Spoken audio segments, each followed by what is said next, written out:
semua baik dalam lindungan Tuhan ya. Yuk sebelum kita mendengarkan firman Tuhan, kita masuk dalam hadirat Tuhan. Kita sembah dan puji Tuhan lebih dan lebih lagi.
Sama-sama katakan dalam Roh-Mu yang hidup.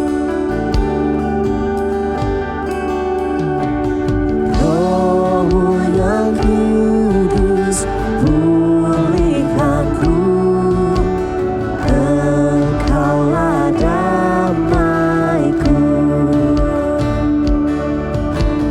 Ku hidup oleh anugerah-Mu yang menyertaiku,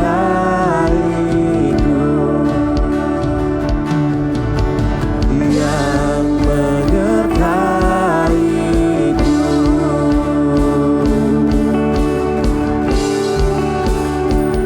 Ku buka hati untuk jamahan-Mu, berserah penuh di hadirat-Mu. Kau ambil alih seluruh hidupku di altar-Mu, menyembah-Mu. Ku buka hati untuk jamahan-Mu, berserah penuh di hadirat-Mu. Kau ambil alih seluruh hidupku di altar-Mu, menyembah-Mu. Mari sembah lebih lagi.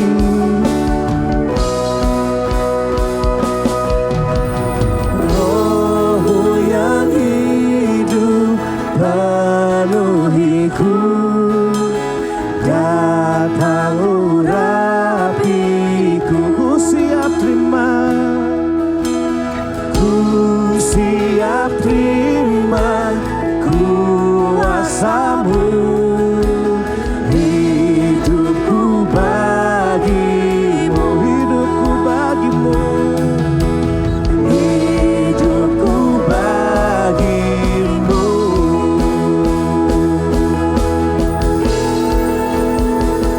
Ku buka hati untuk jamahan-Mu, berserah penuh di hadirat-Mu.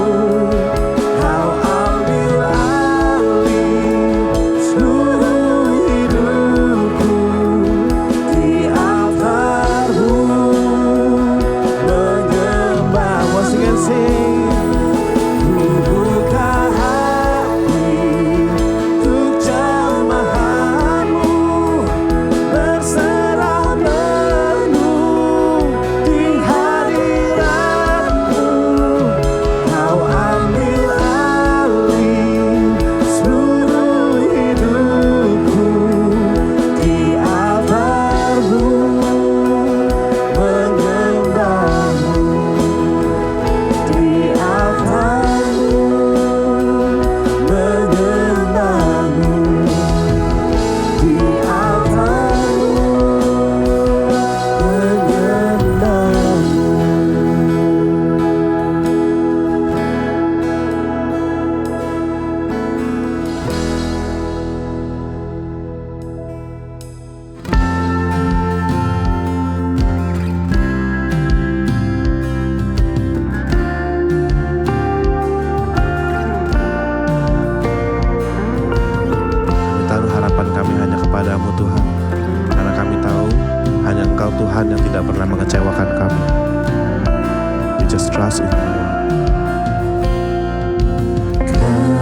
kasih-Mu, karya-Mu nyata dalamku. Kau pegang hidupku dalam tangan-Mu.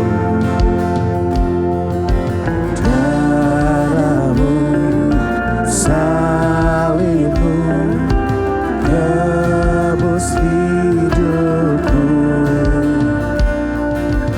Nama-Mu berkuasa, sanggup bangkitkan. Harapanku di dalam-Mu, hanya Kau Yesus kuatku. Ku percaya, ku aman dalam-Mu. Mari sama-sama nyanyikan dari awal kembali kasih-Mu. Kasih-Mu, karya-Mu nyata dalamku. Kau pegang hidupku dalam tangan-Mu. Darah-Mu, salib-Mu tebus hidupku. Nama-Mu berkuasa, sanggup bangkitkan. Harapanku di dalam-Mu, hanya Kau Yesus kuatku. Ku percaya, ku aman dalam-Mu.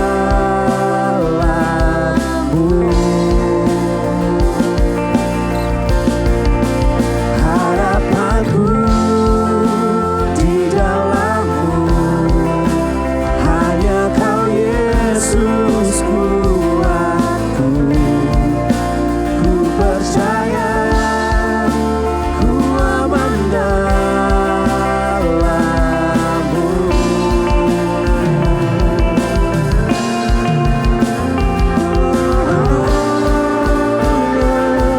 Jesus, put our hope in You, Lord.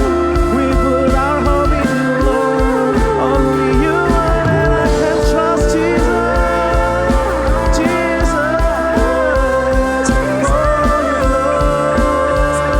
Kau pernah gagal, Kau pernah gagal rencanamu, berani jalanku, kuasa-Mu sempurna.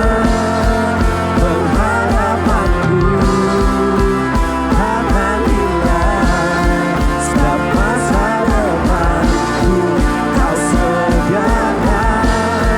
Tak pernah gagal rencanamu, berani hidupku, kuasa-Mu sempurna.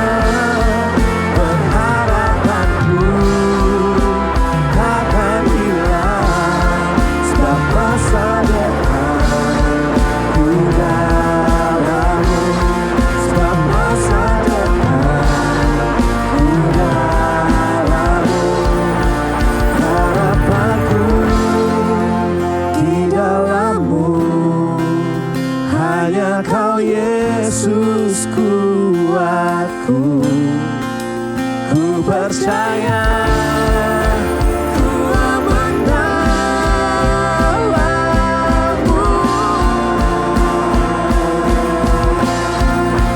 Harapanku di dalam-Mu, hanya Kau Yesus kuatku. Ku percaya, ku aman dalam-Mu.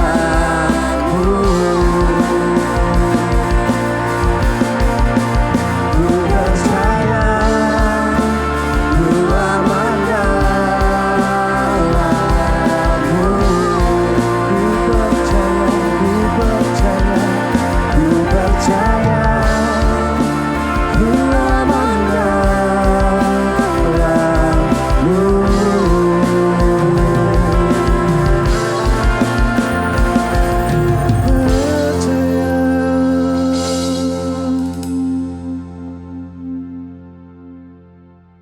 Halo, shalom semuanya. Welcome back to Fuse Online Service. Gimana kalian semua kabarnya? Baik-baik aja.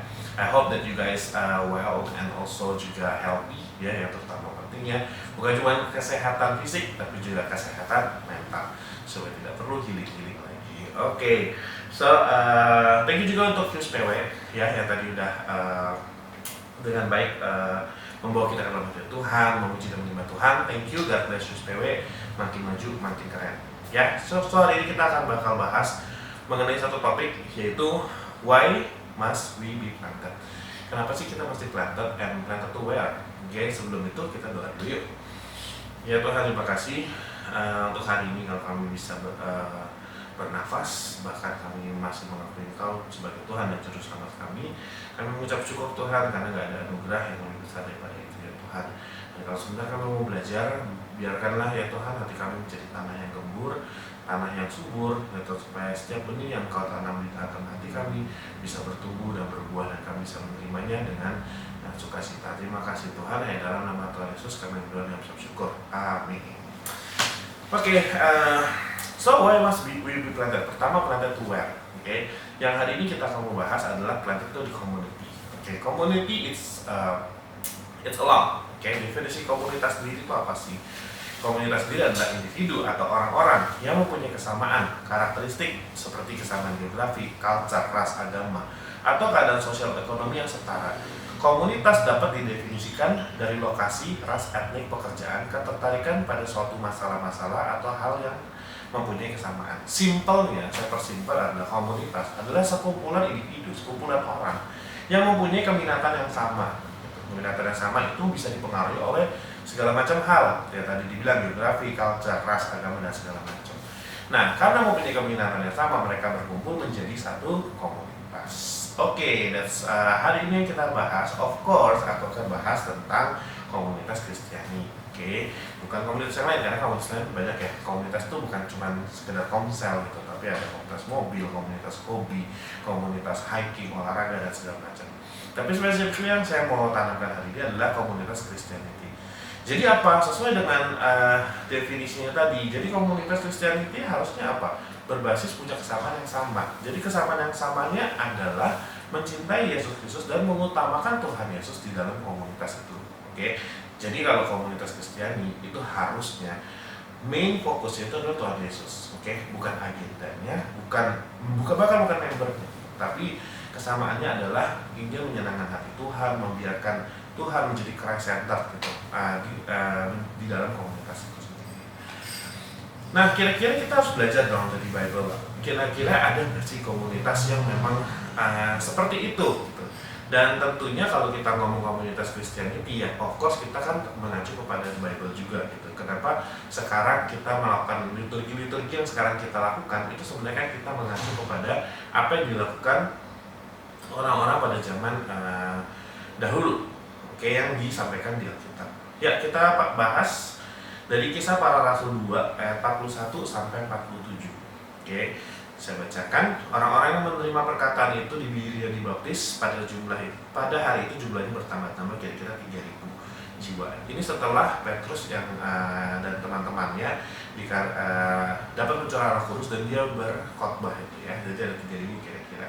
Mereka selalu berkumpul mereka bertekun dalam pengajaran-pengajaran rasul dan dalam persekutuan.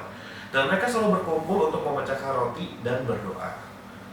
Maka ketakutanlah mereka semua itu. Sedangkan rasul-rasul itu mereka siapa? Mereka yang belum percaya. Sedangkan rasul-rasul itu mengadakan banyak mujizat dan tanda. Dan semua orang yang telah menjadi percaya bersatu. Segala kepunyaan mereka adalah kepunyaan bersama. Dan selalu ada dari mereka yang menjual harta miliknya, lalu membagi-bagikannya kepada semua orang sesuai dengan keperluan masing-masing. Dengan bertekun dan dengan sehati, mereka berkumpul tiap-tiap hari di bait Allah. Mereka memecahkan roti di rumah masing-masing secara bergiliran dan makan bersama-sama gembira dan dengan tulus hati, sambil memuji Allah, dan mereka disukai semua orang. Gitu. Mereka disukai semua orang. Dan tiap-tiap hari Tuhan menambahkan jumlah mereka dengan orang yang diselamatkan. Oke, so kita bisa ambil dua yang kita bisa lihat di sini. Satu, saya mau highlight mereka tiap-tiap hari berkumpul dalam bait Allah. Kedua, mereka memecah roti di rumah masing-masing bergilir dan makan bersama. Kira-kira similar nggak sama apa yang kita lakukan kayak sekarang ini?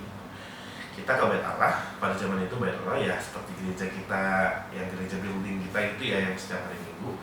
Itu kita setiap minggu ke gereja. Mereka pun juga demikian. Jadi bukan mereka nggak ke gereja, mereka ke gereja gitu. Mereka tiap hari berkumpul di Bait Allah, bahkan almost tiap hari. Kita seminggu sekali. Oke. Lalu memecah-mecahkan roti di rumah masing-masing dan makan bersama-sama. Itu seperti apa kira-kira? Komsel kita, betul ya. Kalau di View sendiri kita ada komsel di setiap tengah minggu, Selasa, Rabu, Kamis, ada Jumat juga, setiap minggu sekali. Dan itu kita sama-sama merenungkan firman Tuhan dan juga kita akan bersama dan segala macam. Jadi sama gitu loh, nggak ada bedanya sama jemaat mula-mula yang pada saat itu pada saat itu juga berkumpul pada saat dapat kasih mula-mula itu ya, karena mereka baru pertama kali bertobat, jadi mereka seperti itu. Namun sejalannya berjalan itu kan idealnya yang ada di Alkitab. Berjalannya yang saya temuin recently ini banyak yang suka menganggap kayak udahlah satu aja cukup. Contohnya apa? Bahkan ada yang berpendapat bahkan kayak gini, udahlah Nil, itu kan personal gue gitu sama Tuhan gitu. Gue berdoa aja di rumah udah cukup kok. Yang penting kan hubungan gue sama Tuhan gitu. Yang penting kan gue dekat sama Tuhan, that's it gitu. Kayak nggak perlulah ke gereja, not even ke gereja, apalagi boro-boro ke komsel. Oke, saya mau coba jelasin sedikit ya gitu. Tanpa menentang segala argumen itu, saya mau coba menjelaskan. Saya bagi klasifikasi menjadi 3. Oke. Yang satu adalah hubungan pribadi dengan Tuhan. Betul, ini menjadi landasan yang utama dan terutama dalam kehidupan kita. Tanpa hubungan pribadi dengan Tuhan, kegiatan agamawi kita segala macam itu tidak ada gunanya. Oke. Nah, hubungan pribadi ini bisa dengan cara apa? Saat teduh kita bersama Tuhan, perenungan firman Tuhan, doa gitu. Karena Christianity itu kan berbicara tentang relationship. Jadi kita harus punya relationship dengan Tuhan. Oke, jadi I agree with this gitu. Pada saat kita melakukan firman punya hubungan dengan Tuhan, itu yang terutama dan utama gitu sebenarnya dalam hidup kita. Karena Tuhan sendiri bilang, kasihilah Tuhan Allahmu dengan segenap hatimu. Oke, tapi apakah pertanyaan saya gitu, apakah yakin gitu dengan itu saja cukup gitu? Sedangkan kita semua itu masih hidup di dunia dan notabene dunia itu jahat gitu. Dunia itu bukan baik ya gitu. Di luar itu dunia itu mengajarkan sesuatu yang jahat, bukan sesuatu yang baik. Ya, pertanyaan saya adalah apakah iman kamu dan relationship kamu dengan Tuhan sekuat itu gitu, sampai benar-benar kamu tidak butuh orang lain untuk mengukuhkan imanmu gitu. Kalau jawabannya iya ya mungkin itu personal pribadi. Nah, tapi kalau saya sendiri ada dua kategori lagi. Yaitu satu, hubungan pribadi, yes true, harus punya relationship. Kedua adalah gereja. Ini adalah kebaktian yang setiap minggu kita lakukan. Masih perlukah dilakukan? Apakah itu mempengaruhi keselamatan saya? Itu masih suka ada yang nanya gitu kan. Emang nggak masuk surga nih kalau nggak ke gereja? Enggak, kamu tetap bisa masuk surga gitu. Kamu tetap bisa masuk surga tanpa ke gereja, asal kamu percaya kepada Tuhan dan kamu benar-benar mempertahankan imanmu sampai akhir hidup kamu. Permasalahannya nggak banyak yang bisa mempertahankan imannya sampai pada akhir hidupnya tanpa bantuan dari orang lain. If you can do this alone with yourself, then you're lucky, it's okay gitu. But you don't judge people yang memang tidak bisa untuk sekuat itu relationship dengan Tuhan tanpa bantuan daripada komunitas atau orang-orang sekitarnya. That's why kenapa tetap tiap minggu itu ada namanya gereja. Dan idea of gereja ini, lately ini kalau saya bisa bilang itu mulai dirusak gitu menurut saya. Yang rusak siapa? Yes, betul, mungkin ada oknum-oknum gereja yang melakukan kesalahan gitu. Tapi itu diambil ya, mereka bisa rusak karena apa ya? Pasti karena godaan, benar nggak? Karena iblis itu pintar gitu. Pada saat dia menjatuhkan petinggi-petinggi gereja gitu, menjatuhkan petinggi-petinggi gereja, yang jatuh bukan cuma petinggi gerejanya, yang jatuh semua umat-umat di dalamnya. Semua akhirnya jadi apatis. Saat ini saya benar-benar mau mengkritisi bahwa seakan-akan gereja itu gak ada bagus-bagusnya gitu loh. Banyak yang ngomong, alah ngapain lo ke gereja, uang juga ditilep, pendetanya makin kaya, alah ke gereja ngapain sih, munafik gitu. Munafik, semua orang ke gereja tuh gini-gini. Tapi is it true? Is it benar semua gereja itu munafik? Is it benar semua gereja itu korup? Nah, jangan-jangan kita kemakan dalam strateginya iblis yang mau menghancurkan nilai gereja itu sendiri. Gereja yang, yes, I agree, gereja itu ada tubuh badan kita sendiri masing-masing. Tapi yang saya lagi refer di sini adalah kebaktian yang setiap minggu dilakukan oleh umat Kristiani, ya gereja as a building gitu. Sekarang pertanyaannya gini, apa kalau misalnya memang itu jahat, konsep gereja itu tidak benar, kenapa diciptakan dari awal gitu? Betul dari zaman perjanjian baru pun itu gereja, bahkan dari perjanjian lama pun yang bikin bait Allah itu Tuhan gitu loh. Tuhan sendiri yang berfirman, oh segini harus bangun begini pakai kayu aras, tingginya segini gitu. Dia loh yang menciptakan building as a church gitu at the first itu sebagai bait Allah gitu. Ya kan, yang akhirnya selesai di perjanjian baru, kita tidak lagi perlu imam, kita lah gereja, betul, kita bisa langsung bertemu dengan Tuhan. But still dalam perjanjian baru pun Paulus gereja mula-mula tadi bilang gimana, setiap hari dia ke bait Allah gitu. Kalau nggak ada gunanya, nggak usah perlu ada konsep gereja as a building, benar nggak sih? Kalau saya pikirkan. Nah, di Roma 12 ayat 4-8 ini dijawab gitu. Sebenarnya konsep gereja itu apa sih? Kenapa orang gini loh, lu gak ke gereja, ya is oke juga. Kalau emang iman lu kuat, lu tetap bisa masuk surga, bisa, nggak mempengaruhi kualitas iman lu gitu. Tapi ada manfaatnya dong sampai dibikin gereja itu sendiri. Oke, Roma 12 ayat 4-8. Sebab sama seperti satu tubuh, kita mempunyai banyak anggota. Tidak semua anggota itu punya tugas yang sama. Dengan demikian, walaupun banyak adalah satu tubuh di dalam Kristus, dan kita masing-masing adalah seorang terhadap yang lain. Demikianlah kita mempunyai karunia yang berlain-lainan menurut kasih karunia yang dianugerahkan kepada kita. Jika karunia itu adalah untuk menubuat, baiklah kita melakukan sesuai dengan iman kita. Jika karunia itu untuk melayani, baiklah kita melayani. Kalau mengajar, kita mengajar. Kalau menasihati, ya baiklah kita menasihati. Siapa membagi-bagikan sesuatu, ialah membagi-bagikan dengan hati yang ikhlas. Siapapun yang diberi pimpinan, hendaklah melakukan rajin dan hendaklah ia melakukan dengan rajin, ya. Menjadi siapa yang menunjukkan kemurahan, hendaklah ia melakukan dengan sukacita. Nah, saya baca lagi satu referensi dari Efesus 4 ayat 14-16 ya. Sehingga kita bukan lagi anak-anak yang diombang-ambingkan oleh rupa-rupa angin pengajaran oleh permainan palsu manusia dalam kelicikan mereka yang menyesatkan, tetapi teguh berpegang kepada kebenaran di dalam kasih kita, bertumbuh dalam segala hal ke arah Dia, Kristus yang adalah kepala. Daripadanya lah seluruh tubuh yang tadi disebutkan di Korintus tadi, yang rapi tersusun, diikat menjadi satu oleh pelayanan semua bagiannya, sesuai dengan kadar pekerjaan tiap-tiap minggu, menerima pertumbuhan dan membangun dirinya dalam kasih. So, apa yang terjadi sebenarnya pada saat kalian pergi ke gereja? Nah, itu pertanyaannya ya. Gitu.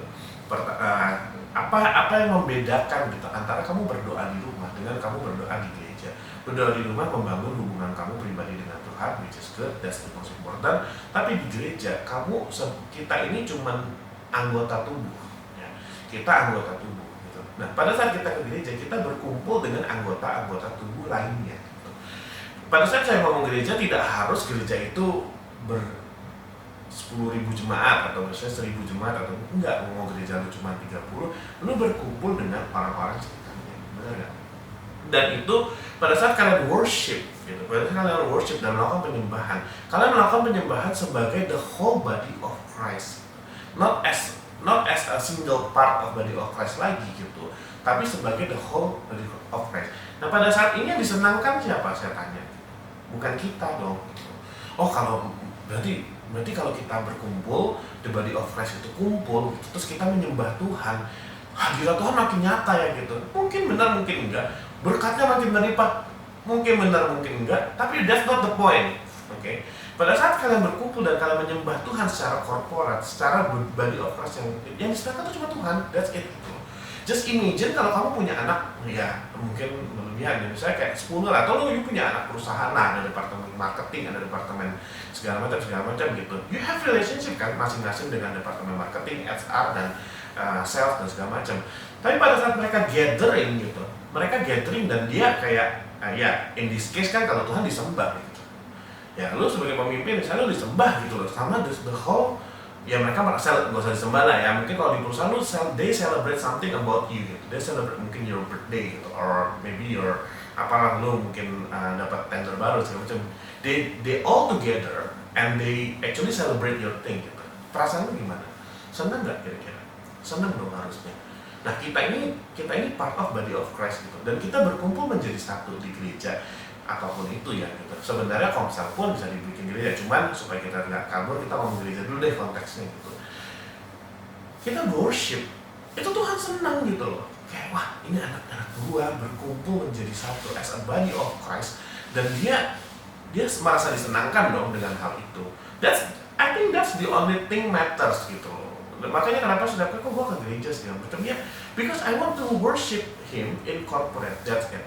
I don't care about ya maksudnya kayak apakah nanti berlipat-lipat kali ganda dan segala macam. Menurut gua itu adalah manifestasi gitu ya, sudah gitu, terjadi tidak apa-apa.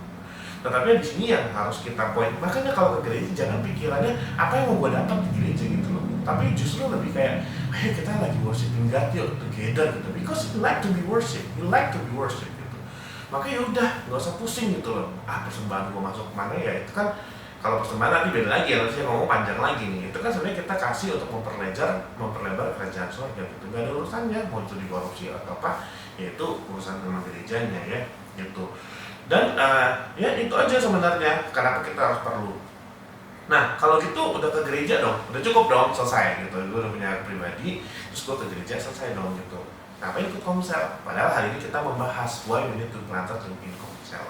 Nah makanya saya jelasin kenapa ada perbedaan antara tadi kita hubungan kita sendiri, kedua kita ke gereja itu apa sebenarnya yang kita lakukan as gereja mingguan ya, yang kita building, yang kita masih datengin, sama yang terakhir ini Komsel gitu. Nah ada perbedaan nih, sama-sama body of Christ, yes betul, di Komsel juga kadang bisa 20-an, bisa 30-an, you worship as a body of Christ betul. Nah tapi liturgi kedua yang tidak sama.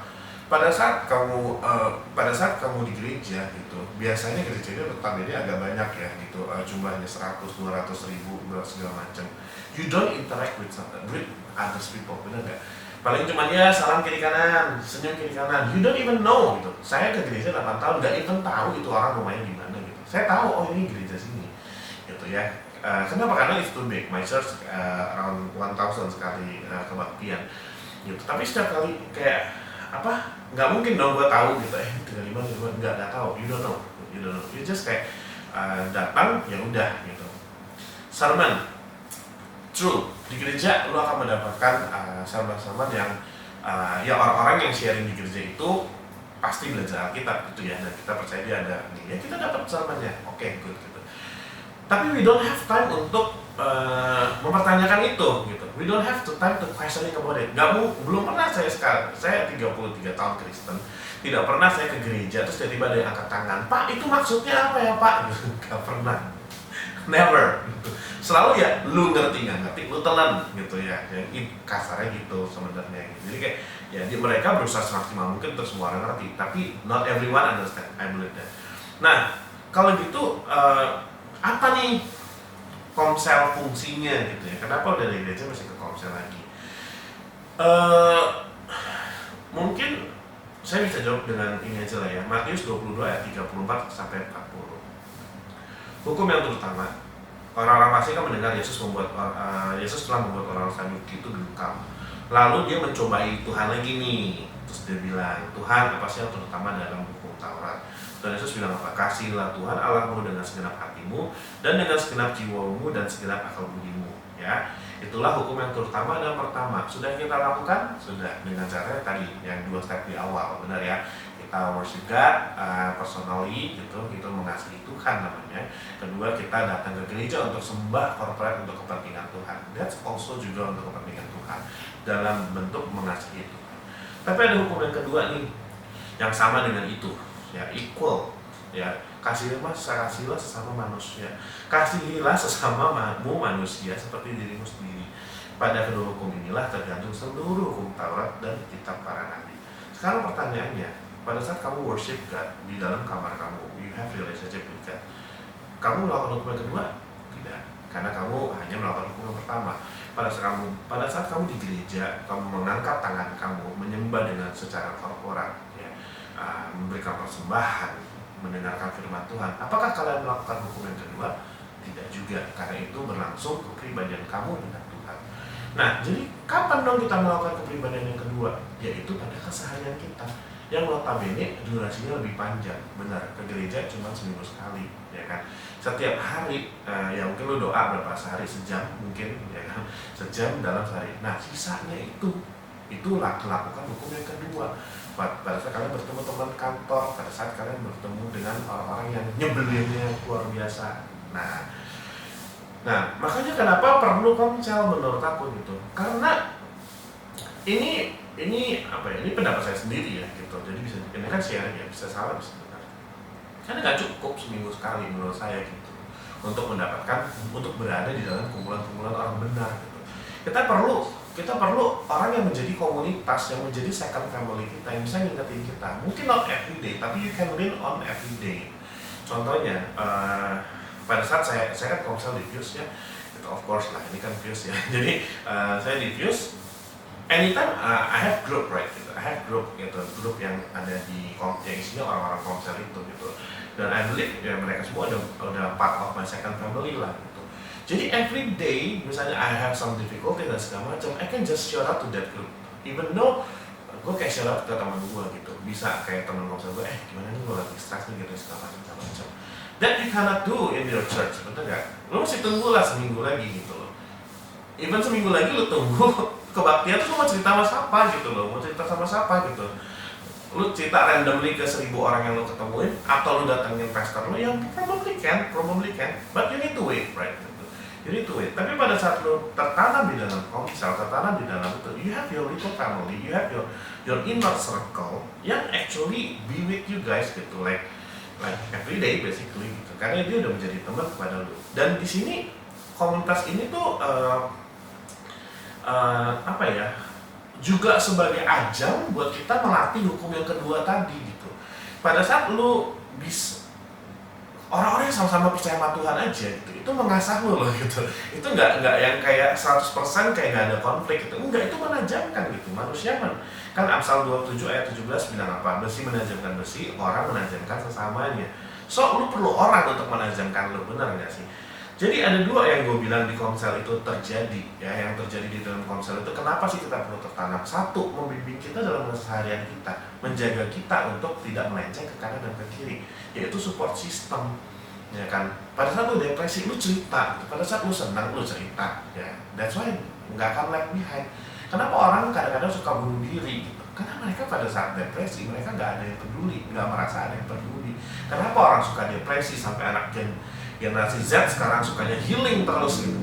Ya, I don't know why gitu. Mungkin they don't have they living in their world maybe gitu ya, main game atau segala macam, depresi, nggak tahu mau cerita ke siapa gitu. So itu yang pertama, support system. Yang kedua, ajang latihan yang paling mudah untuk mempraktekkan hukum kedua. Kalau di komsel aja you fail gitu untuk mempraktekkan hukum kedua, yaitu mengasihi sesama manusia, I'm not sure di luar sana kalian berhasil mempraktekkan hukum kedua. So latihan lah gitu. Kayak yang tadi saya bilang, saya tertanam di Fuse gitu, meskipun sebagai Fuse koordinator, tapi saya menempatkan diri saya juga sebagai member gitu di salah satu Fuse yang ada di daerah Jakarta Barat gitu ya. Ini sharing aja lah ya, ini sharing pengalaman saya di sana. It's really nice karena udah 7-8 tahun, nggak semua going smooth, tapi everything yang gue misalnya tukar pendapat, gila stres banget nih gue gini-gini, gue gini aja ya gitu. Misalnya kan kita ada ya cara-cara duniawi gitu ya, yang kita gini aja, nanti mereka ngingetin gitu, Neil, nggak gitu lah, nggak gitu caranya lah gitu, masih pasti ada cara lain lah gitu. My business is not always doing well juga. At the first time gue masuk Fuse juga bisnis gue lagi kacau balau. Itu mereka juga kayak comforting, ada harapan loh gitu. Padahal at that point itu benar-benar yang udah kayak ini udah nggak ngerti lah mau jadi apa gitu. Jadi benar-benar menurut gue mereka melakukan partnya sebagai komunitas gitu, sebagai support system itu sendiri gitu. Dan mereka menjadi circle, jujur aja menjadi circle pertama yang gue minta pendapat gitu. Nah, kan gue ceritanya harmonis nih ya gitu, harmonis sama komselnya gitu. Apakah komselnya itu tidak pernah memberikan gue gesekan? Misalnya gitu ya. Apakah gue tidak pernah dikecewakan? Kok living in the beautiful dream banget nih misalnya gitu, teman-temannya banyak sekali macam, oh tentu tidak gitu. Saya pernah ini kasus, mungkin bukan kasus, ini satu kali kesempatan saya lagi merintis bisnis saya sekarang gitu, saya ada jualan F&B bisnis gitu, dan di situ lagi merintis pertama lagi di bazar gitu ya intinya. Terus teman komsel juga gitu tanyain gimana gitu gini. Tahu nggak jawabannya apa? Biasa banget nih makanan lu gitu kan. Ya kan, jadi kalau misalnya gue ikutinnya mungkin gue gak kayak sekarang ya. Gesekan nggak itu menurut kalian? Gesekan lah, ya kan, kayak gue udah susah payah keringat gue gitu, gue ceritain resep dan segala macem, dibilang biasa aja dan kayak nggak nanggung-nanggung ngomong biasanya di in your face gitu loh. Tapi gue punya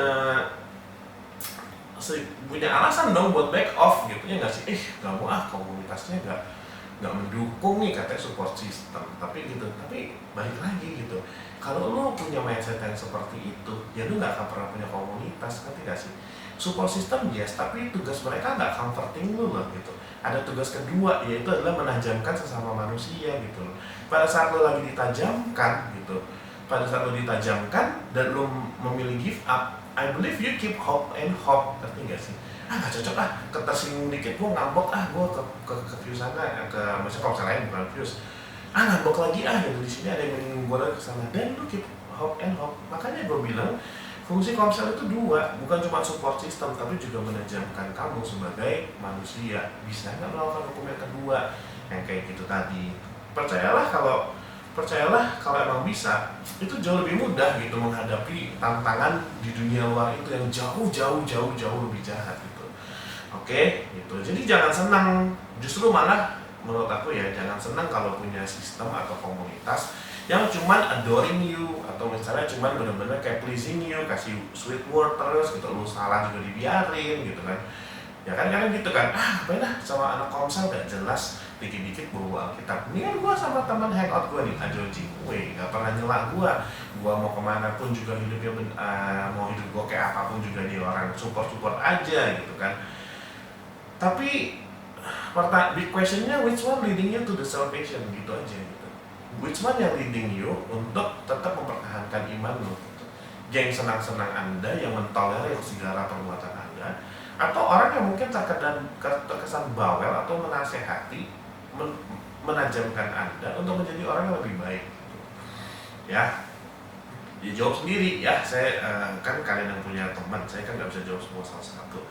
Oke. So, itu aja sih yang dari misalnya akibatnya apa sih gitu kalau misalnya nggak punya komunitas sama sekali gitu ya. Yang tadi saya bilang bisa cari komunitas lain yang mungkin nilainya tidak Kristiani, bisa aja gitu. Tapi apa akibatnya? Ini saya ambil satu contoh aja ya yang di Alkitab ya.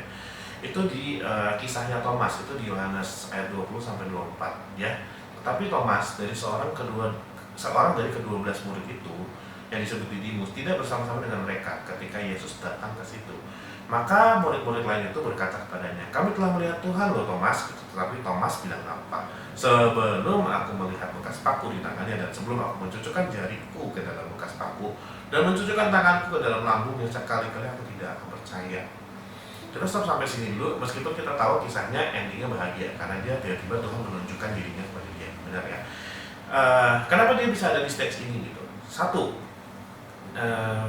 dia murid Tuhan Yesus, sama-sama bersama dengan Tuhan Yesus, benar ya? Harusnya dia orang yang salah satu orang yang paling percaya dong kalau Tuhan Yesus bangkit, karena Tuhan udah ngomong berkali-kali gitu. Tapi pada saat itu Tuhan Yesus mati di kayu salib gitu, dan Thomas melihat, wah sudah, this is the end, nggak mungkin lagi gitu. Lalu dia kecewa gitu, sama seperti kita, dia bisa kecewa, kita kecewa, dia kecewa, ya kok Tuhannya mati gitu ya, katanya Tuhan yang juru selamat kok mati. Jadi di sini terlihat kan gitu, ayat 24, Didimus tidak bersama-sama dengan mereka lagi gitu.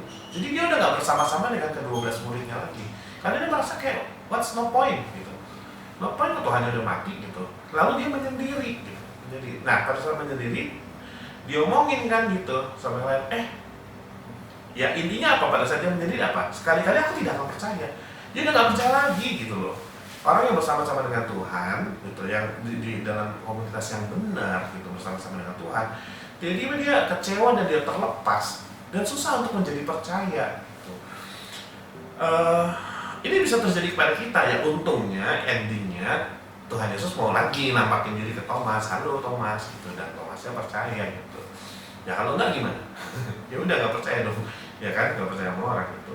Makanya penting untuk punya inner circle. Tuhan Yesus aja mau pelayanan dia tunjuk loh 12 muridnya gitu. Pengen nggak Tuhan tuh kuat lah ya, Tuhan tuh Tuhan loh gitu ya.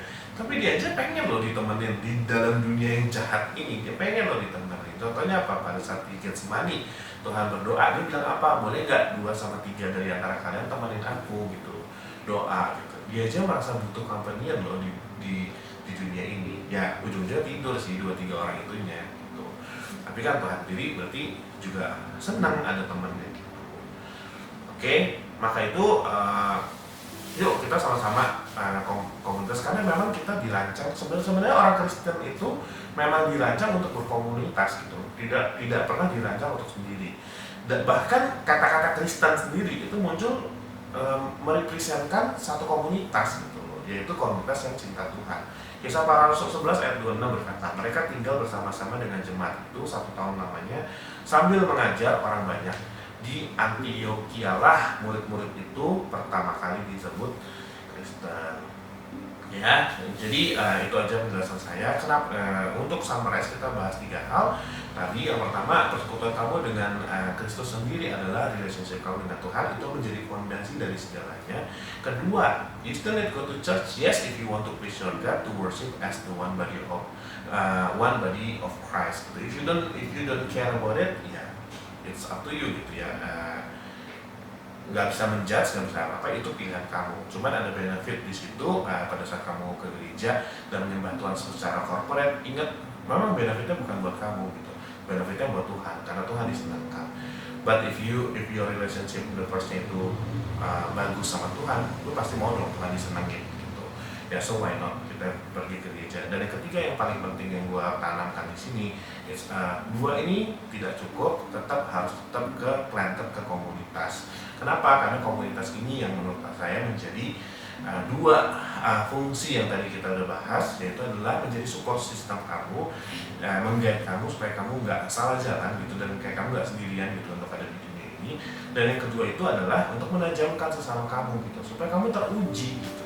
Kamu receive setiap hari firman Tuhan, kamu receive relationship kamu dengan Tuhan, kamu merasa bagus. Diuji dong gitu, ya kan, bisa nggak nih memahami sesama. Nah itulah fungsinya komunitas itu sendiri. So